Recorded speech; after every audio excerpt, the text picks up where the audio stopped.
जय हिंद। आज की क्लास में हम लोग प्रोग्रामिंग लैंग्वेज की बात करेंगे।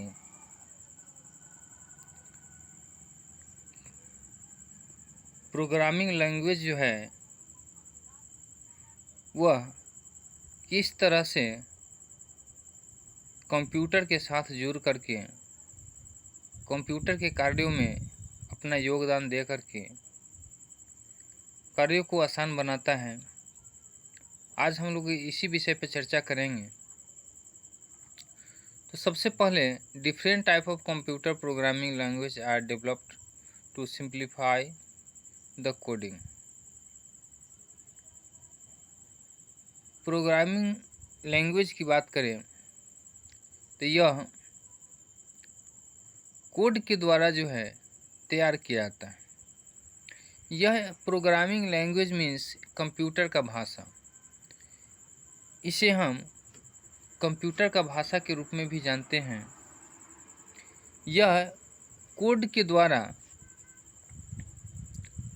लिखा जाता है, इंस्ट्रक्शन दिया जाता है कंप्यूटर को। कोडिंग को सरल बनाने के लिए विभिन्न प्रकार की कंप्यूटर प्रोग्रामिंग भाषाएं विकसित की गई हैं, जिसमें दो मेजर भाषा जो हैं, इसको हम दो कैटेगरीज में बांट करके रखे हुए हैं, ऐसे हम लोग कह सकते हैं। एक है लो लेवल लैंग्वेज और दूसरा है हाई लेवल लैंग्वेज।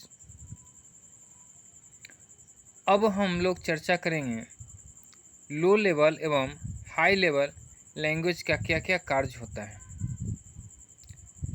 लो लेवल लैंग्वेज का क्या कार्य है और हाई लेवल लैंग्वेज का क्या कार्य है, दोनों के बारे में हम लोग चर्चा करेंगे। क्योंकि जब दो कैटेगरीज में हम लोग बांटे हैं तो दोनों का कार्य जो है अलग अलग होगा, लेकिन दोनों ही भाषा जो है कंप्यूटर के लिए बहुत ही उपयोगी है। क्योंकि इसके बिना जो है हमें नहीं लगता या कंप्यूटर को कार्य करने में या कार्य कर ही नहीं सकता। क्योंकि कंप्यूटर को कार्य करने के लिए ये दो कैटेगरीज जो भाषा डेवलप किया गया है, दोनों होना अनिवार्य है। किसी एक के बिना जो है कार्य करना संभव नहीं है कंप्यूटर के लिए। तो सबसे पहले लो लेवल लैंग्वेज की बात करते हैं। Low level language are machine dependent language and include machine language and assembly language. कहता है low level language are machine dependent. यह जो है जिसे हम लोग लो लेवल लैंग्वेज कहते हैं वह मशीन डिपेंडेंट है।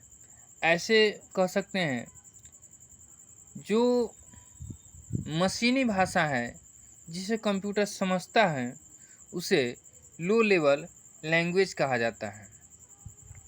जिसे यूजर के द्वारा प्रयोग किया गया भाषा है उसे हाई लेवल लैंग्वेज कहा जाता है। ये आसान शब्द, इससे आसान शब्द जो है हमें नहीं लगता और कोई होगा। Machine language is a first, कहे तो मशीन लैंग्वेज 1 और 0 को रिप्रेजेंट करता है, इसी पे कार्य करता है। लेकिन प्रत्येक हाई लेवल लैंग्वेज रूल को फ्लो करता है। जो इंस्ट्रक्शन उसमें दिया हुआ रहता है, रूल दिया हुआ रहता है, उसे जो है लागू करता है। Translator are needed to translate high level language code into machine level language. लेकिन जब यूजर के द्वारा हाई लेवल लैंग्वेज का प्रयोग किया जाता है तो हाई लेवल से लो लेवल लैंग्वेज में ट्रांसलेट करने के लिए ट्रांसलेटर का भी होना आवश्यक है। अब कुछ एग्जाम्पल के से हम लोग देखेंगे हाई लेवल लैंग्वेज का कुछ एग्जाम्पल है, जैसे सी हो गया, C++ हो गया, जावा हो गया, PHP हो गया। ये सारे जो हैं हाई लेवल लैंग्वेज का एग्जाम्पल है जो यूजर प्रयोग करता है। अब बात हम लोग पीछे किए थे, तो हाई लेवल लैंग्वेज से लो लेवल लैंग्वेज में ट्रांसलेट करने के लिए एक ट्रांसलेटर का ज़रूरत होता है। तो हम लोग अब बात कर लेते हैं थोड़ा सा ट्रांसलेटर पे। Computer can understand only machine language. Computer जो है ओनली मशीन लैंग्वेज का ही कहे तो समझ पाता है, और हम लोग जो भाषा यूज करते हैं वो हाई लेवल लैंग्वेज है। तो ट्रांसलेटर जो है ट्रांसलेट करके हाई लेवल लैंग्वेज को मशीन लेवल लैंग्वेज में बदलता है। Translator is needed to convert program written in assembly और high level language to machine level language.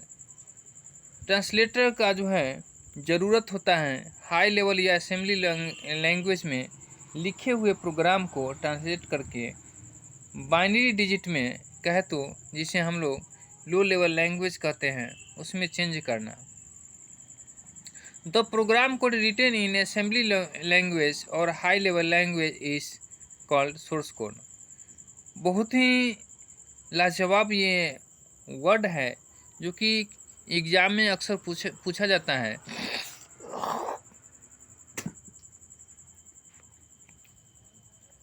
The program code written in assembly और हाई लेवल लैंग्वेज। जो code assembly language या high level language में लिखा हुआ रहता है उसे सोर्स कोड के रूप में भी जाना जाता है। ये अक्सर एग्जाम में पूछा भी जाता है, ये हाई लेवल लैंग्वेज या असेंबली लैंग्वेज को और किस रूप में और किस नाम से जाना जाता है। तो सोर्स कोड के रूप में जो है इसे जाना जाता है। The source code is converted bye a translator into the machine language या मशीनी कोड। सोर्स कोड को जो है कन्वर्ट करने का काम ट्रांसलेटर को होता है मशीनी भाषा में कन्वर्ट करने के लिए।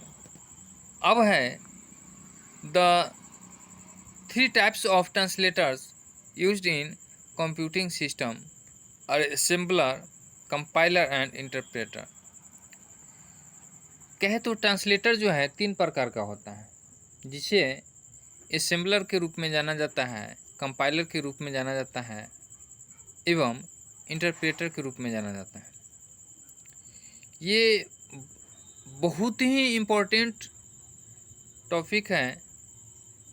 यहाँ से बहुत सारा क्वेश्चन जो है आपको देखने को मिलेगा किसी भी कम्पिटिटिव एग्ज़ाम में, खास करके अभी जो BPSC का एग्ज़ाम हो रहा है इस एग्ज़ाम में तो यहाँ से क्वेश्चन बनता ही बनता है। ऐसा हो ही नहीं सकता यहाँ से क्वेश्चन ना बने। तो इस पे जो है हम नेक्स्ट क्लास में चर्चा करेंगे। असेंबलर, कंपाइलर एंड इंटरप्रेटर का कार्य क्या है, कैसे कार्य करता है, कार्य करके मुख्य रूप से अगर कंपाइलर हो गया, इंटरप्रेटर हो गया, असेंबलर हो गया, मुख्य रूप से क्या कार्य करता है और किस तरह से कंप्यूटर को सहयोग करके अपने आप को सिद्ध करता है, इसके बारे में जो है हम लोग नेक्स्ट क्लास में पढ़ेंगे और विस्तार से जानेंगे।